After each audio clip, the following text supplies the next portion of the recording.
हमारे देश का बजट पेश हुआ और वित्त मंत्री निर्मला सीतारमण ने बजट पेश किया। यूं तो आपको बजट की सारी खबरें मिल ही चुकी हैं, क्या घटेगा, किसके रेट बढ़ेंगे, लेकिन मैं आपको वो चीजें बताऊंगा जो आपको इन सारी खबरों में नजर में नहीं आई होंगी। और जैसा कि आप जानते हैं कि हम देश के बारे में जो पॉजिटिव न्यूज होती है उसी को आप लोगों को बताते हैं। तो मैं बताना चाहूंगा आपको कि कुछ नया जो ये सरकार करने जा रही है उन बातों को बताऊंगा, और उसमें सबसे पहले है क्रिप्टो करेंसी। जी हां, ये काफी मुद्दा बना हुआ था और लोगों की डर था कि क्रिप्टो करेंसी को लेकर जिन लोगों ने इन्वेस्टमेंट किया हुआ है आखिरकार उसका क्या होगा। सरकार ने तय किया है कि जिस तरह से नोटबंदी की घोषणा मोदी जी ने की थी, इसको एडवांस में कर दिया गया है कि क्रिप्टो करेंसी को लेकर लीगल टेंडर वो नहीं रहेंगे, लेकिन इसमें 30% टैक्स दे करके आप उसको यूज कर सकते हैं। वहीं आपको बताएं, दूसरी तरफ सरकार ने पहली बार, यह भारत के इतिहास में पहली बार होने जा रहा है कि डिजिटल करेंसी, जिस तरह से क्रिप्टो करेंसी है इसी तरह से भारत सरकार आरबीआई क्रिप्टो करेंसी लेकर आ रही है। यानी आपके पास नोट नहीं है, नोट के बदले आप डिजिटल पेमेंट करेंगे और डिजिटल पेमेंट की एक सप्लाई चेन से जोड़ा जाएगा। इसके लिए पूरा खाका तैयार किया है आरबीआई ने। दूसरी तरफ आपको बताएं, जो सबसे बड़ी बात है वो ये कि 60 लाख युवाओं को नई नौकरियां दी जाएंगी। ये जो खाका तैयार किया गया है, ये जो डाटा है, हालांकि ये अगले 25 साल के लिए बनाया गया है, क्योंकि 25 साल बाद हमारा देश आजादी का अमृत उत्सव जो चल रहा है, 75 साल हुए हैं, तब 100वां साल मना रहा होगा और तब तक का लक्ष्य रखा है और उसमें 60 लाख नौकरियां देना, ये सबसे बड़ी बात है, जिसमें 30 लाख अतिरिक्त प्रोडक्शन किए जाएंगे। यानी जो प्रोडक्ट आज हमारा भारत बना रहा है उसमें 30 लाख और ऐड हो जाएंगे। और उसके बाद आप समझ सकते हैं कि जो आत्मनिर्भर भारत बनाने की कोशिश मोदी सरकार कर रही है उसमें कितना बड़ा बूस्टअप होने वाला है। वहीं आपको बताएं, किसानों को राहत देते हुए एक बहुत बड़ी घोषणा की है कि जो गेहूं है और जो धान है उसमें 1.63 करोड़ किसानों को डायरेक्ट उनके जो गेहूं और धान की फसल खरीदी जाएगी, वो 1208 लाख मीट्रिक टन गेहूं और धान उनसे खरीदा जाएगा। ये लगभग आपको बता दें तो पिछले साल से ये डबल है। यानी उस जो 2 साल पहला मोदी सरकार के पहले का जो आंकड़ा है और आज का आंकड़ा देखेंगे तो ये लगभग डबल है। 1208 लाख मीट्रिक टन गेहूं और धान किसानों से खरीदा जाएगा और इसको एमएसपी पर, यह किसानों की मांग भी रही थी कि एमएसपी अधिक से अधिक दी जाए, इसको एमएसपी पर खरीदा जाएगा और 2.3 लाख करोड़ रुपए डायरेक्ट किसानों के खाते में दिए जाएंगे। 3 कृषि बिल जो थे उसमें भी यही प्रावधान था कि किसानों को डायरेक्ट ये पैसा मिले, मंडी के दलाल बीच में ना हो, इसको ध्यान में रखते हुए किया गया है। वहीं आपको बता दें, एक सबसे बड़ा ये जो भारत सरकार ने घोषणा की है रेलवेज को लेकर, 400 नई वंदे भारत एक्सप्रेस ट्रेन चलाई जाएंगी। ये बहुत बड़ा आंकड़ा है ये, लेकिन और अगले 3 साल में आप समझिए कि 3 साल में यानी 1 साल के अंदर लगभग 125 ट्रेन, 125 ट्रेन, लगभग 135 ट्रेन 1 साल के अंदर ये वंदे भारत में तब्दील हो जाएंगी। आधुनिक जो कोच हैं और आधुनिक जो इंजन है, आप में से अगर किसी ने वंदे भारत ट्रेन देखी होगी, उसके डोर अपने आप क्लोज होते हैं, डोर अपने आप खुलते हैं और उसमें सर्विस भी वर्ल्ड क्लास है। तो ये जो ट्रेन हैं ये 3 साल के अंदर 400 की संख्या में हो जाएगा, क्योंकि जिन रूट पर इनको अभी तक चलाया गया है यात्रियों की बहुत भारी मांग है और ये ट्रेनें फुल चलती हैं। इसमें से पीपीपी मॉडल पर कुछ ट्रेनों को चलाया गया है, तो ये वंदे भारत का बहुत बड़ा एक वो रहेगा। दूसरा, इसमें आपको बता दें, जिन लोगों के पास अपने मकान नहीं है उनको ध्यान में रखते भी मोदी सरकार ने गरीबों की सरकार अपने आप को कहा है और गरीबों के उत्थान के लिए, गरीबों के उत्थान के लिए ये मोदी सरकार पिछले जब से 2014 से सत्ता में आई है तब से काम कर रही है। और इन्होंने बजट रखा है कि अगले साल 80 लाख लोगों को मकान प्रधानमंत्री आवास योजना के तहत दिए जाएंगे। इसके लिए 48,000 करोड़ रुपए का अलग से बजट रखा गया है। इसी तरह आपको बताएं, एक नया काम इस बार ये भी भारत के इतिहास में पहली बार होगा, क्योंकि हमने देखा कि पिछले 2 साल से जब कोरोना चल रहा है, ऐसे में स्कूल कॉलेज बंद हैं और डिजिटल क्लास चल रही हैं। तो डिजिटल क्लास चल रही हैं, वर्क टू होम चल रहा है, और ऐसे में हमने देखा कि वो पढ़ाई चल पाई। टीचरों ने जो मेहनत की, अपने आप को जो चेंज किया, और बच्चों ने भी अपने आप को डिजिटली चेंज किया, उसके कारण से पिछले 2 साल से घर बैठकर पढ़ाई भी हो रही है, परीक्षा भी हो रही है, और ये परीक्षाएं ठीक से हो पाई, और इसके कारण उनको प्रोन्नत भी किया गया इसी तरह से। तो इसको देखते हुए सरकार ने देखा कि यदि इसमें आधुनिकीकरण कर दिया जाए और इसको ठीक से ध्यान दिया जाए, इसके लिए अलग से सुविधाएं दी जाए, जैसे कि विद्यालयों में अभी तक इस तरह के कैमरे, इस तरह की कोई स्क्रीन, उस तरह की चीजें अभी तक नहीं थी। अचानक में हमारे ऊपर एक आपदा आई,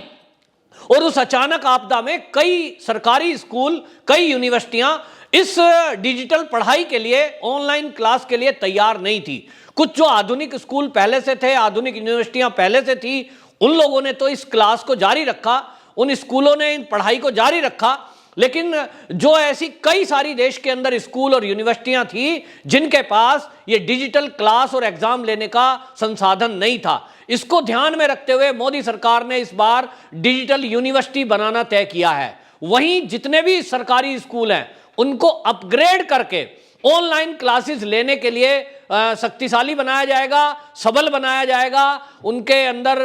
कैमरे जोड़े जाएंगे, और ऑनलाइन क्लास लेने के लिए जो जो चीजें चाहिए, जैसे कि वाईफाई का कनेक्शन, कनेक्टिविटी इंटरनेट की, और बाकी जो चीजें चाहिए, उसके लिए सरकार ने अलग से बजट रखा है। यानी अब अगले आने वाले साल में अब आप देखेंगे कि जिस तरह से ऑनलाइन क्लासेस अभी मजबूरी में चल रही थी, अब बाकायदा उसके कोर्स हुआ करेंगे, और घर बैठे वो लोग पढ़ाई कर सकते हैं जो विद्यालय नहीं जा सकते, किसी भी कारण से कोई जॉब करते हैं या जाने में सक्षम नहीं है। और इससे आप देखेंगे कितना भारी छात्रों को राहत मिलने वाली है कि बहुत सारे लोग जो किराया खर्च नहीं कर सकते, मान लीजिए कोई दिल्ली में रहता है और वो कोई कर्नाटक की किसी यूनिवर्सिटी से पढ़ना चाहता है, ऑनलाइन फॉर्म फिल करेगा, ऑनलाइन पढ़ाई चलेगी, ऑनलाइन क्लास लेगा, ना उसको हॉस्टल का खर्चा देना है, ना उसको किराया लगाना है, और